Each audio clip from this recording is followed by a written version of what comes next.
We're here at GTV-9, it's Channel 9 in Melbourne, the historic building at 22 Bendigo Street, Richmond, and we're outside Studio 2. This is the news studio.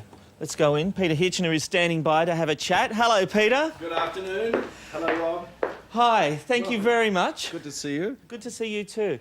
This is the news studio. This is it. This is the home of our news broadcasts every evening from Melbourne. Behind me, this panoramic view of the city of Melbourne.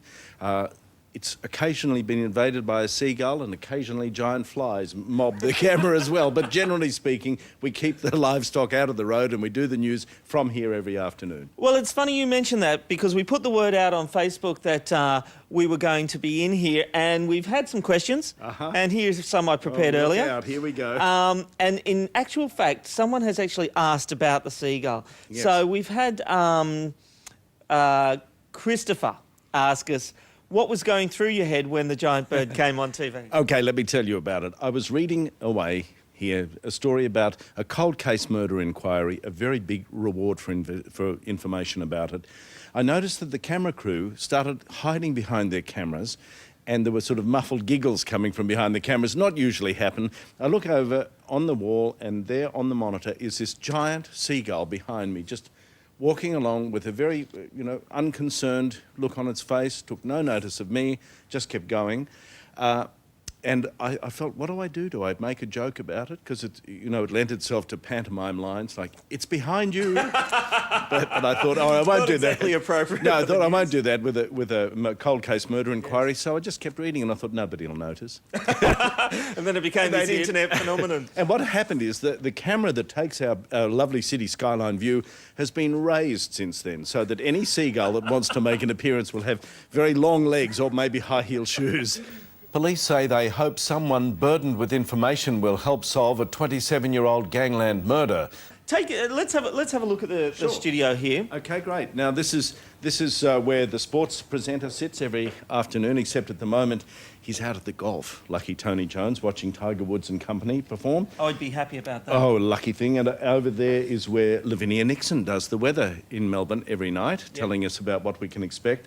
Last year, towards the end of last year, Lavinia would turn with a great flourish to the weather map over on that monitor over there and block out most of the Mornington Peninsula and part of the Bellarine Peninsula too, because there was a baby bump involved.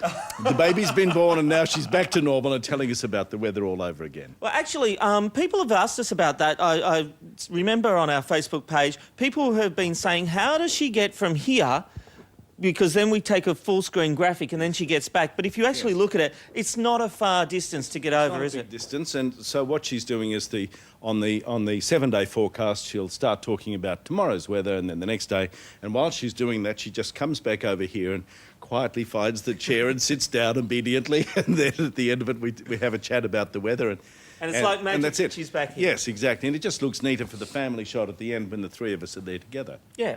And over here, what have we got over here? Well, over here, there is what used to be the Today Show set. If people were in Melbourne being interviewed by Carl and Lisa, who were in some other part of Australia, they'd sit over there on that simulated Melbourne skyline, in front of that simulated Melbourne skyline, not used anymore because these live pictures look so much better. And so that's where Melbourne interviews come from these days. And obviously it's a multi-purpose studio because I can see we've got chroma key screens. We can use a green chroma key, blue chroma key, blacks. If you'd like to do some production in this studio, which sometimes happens, you can sort of run the screens around and do all sorts of things here. It's been used for many years. It started in 1956, but of course the building was originally put up in 1909 as the Wertheim Piano Factory.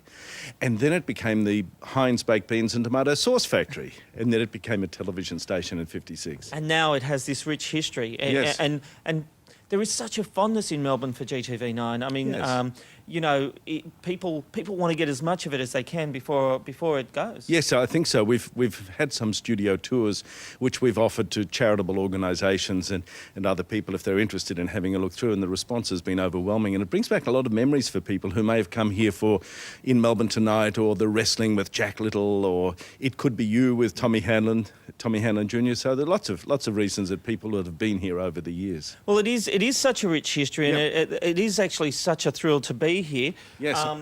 And these corridors, I mean, the people, the stars, the stories they could tell. Thank goodness they can't. How many of those stories are you involved in, Pete? Not many. I have a very tame life. However, there've been, lots of things here over the years and lots of big stars. Thank you. People like, of course, Graham Kennedy, Bert Newton, Don Lane, Ernie and Denise, Daryl Summers, and Hey It's Saturday, and many people. It was really the place to be. It has been the place to be if you want to be seen in Melbourne. Well, actually, and we're out. This is a door that holds a lot of history. Yes, it's the Gold Room, sometimes inhabited by a newsreader, but quite often over the past it's been inhabited by Bert Newton, Don Lane, Graham Kennedy, Daryl Summers. And this is the number one dressing room. Oh, we can go in? Okay, fantastic. Yes. Okay, terrific.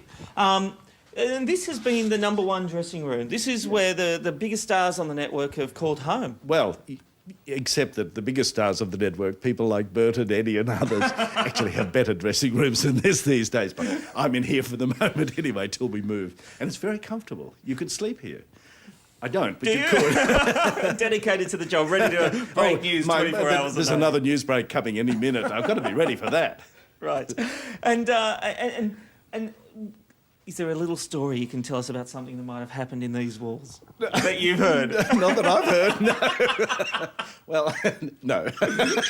But I mean, it was back in the day. It was a place of parties, wasn't Yes, it it? was. I mean, it had its bar area, and Yes.